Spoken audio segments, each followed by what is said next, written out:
Hello, Obaidul Quader বলছেন? কে hello, আপনি? আমি নাগরিক টিভি থেকে নাজমুস সাকিব। ও, কোথা থেকে? আমি আমেরিকা থেকে। আমরা ওই যে নাগরিক টিভি, আমাদের একটা চ্যানেল যে আছে। হ্যাঁ, হ্যাঁ, নাম হ্যাঁ, শুনেছি। জি জি। আগেও চিন্তা করতাম, জি। তোমাকে আগেও আমি চিনতাম। আচ্ছা আচ্ছা, আপনি মনে হয় আমার ভিডিও দেখেছেন। হ্যাঁ, দেখেছি।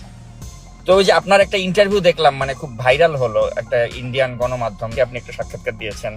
তো ওইটা নিয়ে একটু জানতে চাচ্ছিলাম আর কি। এই যে বলা হচ্ছে যে আপনি 5 আগস্টে নাকি ওই যে বাথরুমে আপনাকে পালিয়ে থাকতে হয়েছিল, তারপরে মানে ছাত্রদের সহায়তায় আপনি প্রাণে বেঁচে যান। তো বাড়ি অ্যাটাক করছে তখন, এছাড়া উপায় কি ছিল?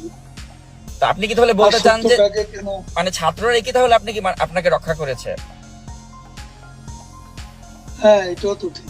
কিন্তু কিন্তু অনেকে তো বলছে যে ওই সময় মানুষের মনে যে ক্ষোভ ছিল মানে আওয়ামী লীগের প্রতি বা আপনাদের প্রতি, তো সে সময় ছাত্ররা আপনাকে রক্ষা করবে, মানে এটা অনেকের কাছে মানে বিশ্বাসযোগ্য হচ্ছে না বিষয়টা। ওরা বলছে আপনার উপর রাগ ছিল, কিন্তু আপনার সামনে এসে আমাদের রাগ পানি হয়ে গেছে।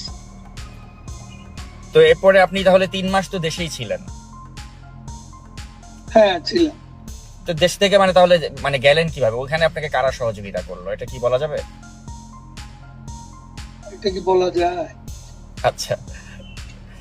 তো এখনো মানে দেখা যাচ্ছে যে 3 মাস মোহাম্মদে। পরে আমরা জি আচ্ছা, বলেন। যেভাবে তল্লাশি, বাড়িতে বাড়িতে অভিযান, আত্মীয় স্বজনের বাড়িতে তল্লাশি, এসব একবারে চরমে। তো এটা তাছাড়া তখন শরীরটাও আমার একটু সমস্যা হয়ে পড়ছিল, অনেকগুলো ওষুধ খেতে হয়। যে ওষুধ খেলে আমি ভাবলাম যে অ্যারেস্ট হলে তো আমাকে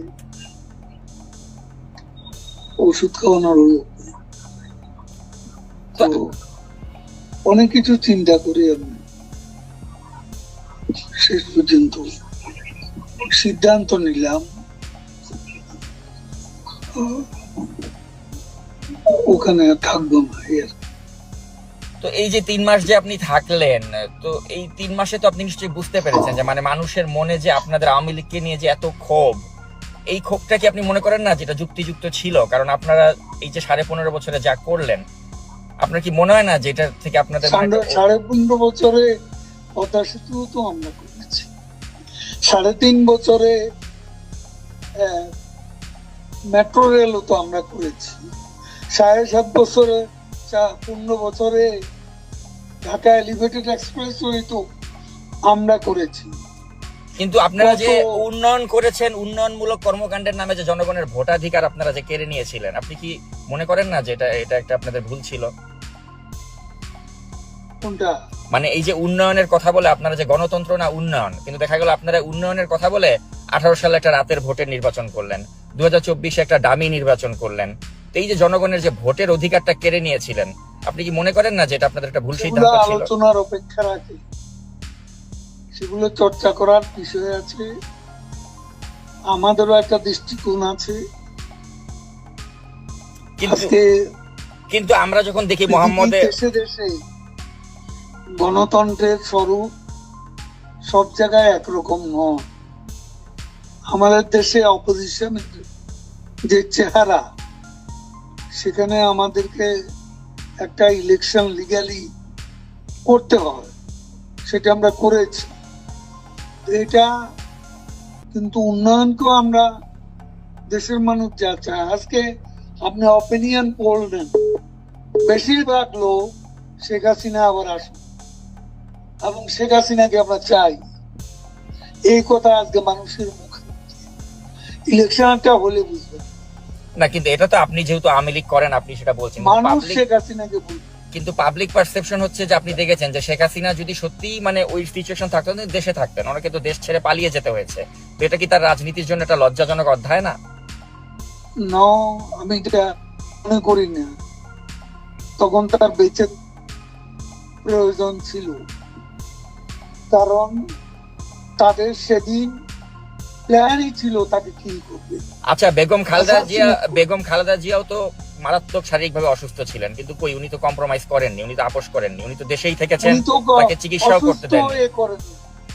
হ্যাঁ, কিন্তু উনি তো আপনাদের সাথে আপনি তো কম্প্রোমাইজ ন্যায় নিয়ে করলে, কথা বলছেন। কিন্তু কম্প্রোমাইজ করলে তো আপনারা তাকে বিদেশে যেতে দিতেন, তো তিনি তো কম্প্রোমাইজ করেননি, কিন্তু আপনাদের নেতৃত্ব কম্প্রোমাইজ করে ভারতে চলে গেলেন। কম্প্রোমাইজ করে যায়, তাকে বাঁচার দরকার ছিল, সেই জন্য চলে আসছে। কিন্তু আপনার কি মনে হয় না যে আপনারা ওই সময়টাতে যখন শাসনভারে ছিলেন তখন আপনারা এমন এখন সবকিছু, বাংলাদেশে অপিনিয়ন পোল নেই, মানুষ কাকে সমর্থন করে, আমি সেই কথাই যাচ্ছি। আচ্ছা সেটা ঠিক আছে, এটা আপনি যেহেতু আওয়ামী লীগ করেন আপনি ভাববেন বা বিশ্বাস করবেন যে আমি আপনার সে দলের প্রতি কথা মানুষের সেভাবে সমর্থন। পাবো কেন? দেশে পাবলিক ওপিনিয়ন কোন জায়গা এটা কি আপনি জানেন না? এখন আপনি একটা দলের সমর্থক হলে তো জানবেন না, এটাই স্বাভাবিক। না আমি কোনো দলেরই সমর্থক না, আমি আপনি যখন তো বায়াস, না আমি কখনোই বায়াস না। when you are biased as a journalist, তখন আপনি ঢালাও অভিযোগ আচ্ছা করবেন। আচ্ছা, সাংবাদিক বলতে আপনারা কি, কোনো মানে নেই। সাংবাদিক বলতে মানে কারা বায়াস ছিল না? এই যে আপনার নাইমুল ইসলাম খানের মতো লোকরা, বা যারা ওই যে শেখ হাসিনার প্রেস কনফারেন্সে গিয়ে ভালো ভালো কথা বলতো। তাদের কথা বাদ, আপনি নিজেই biased।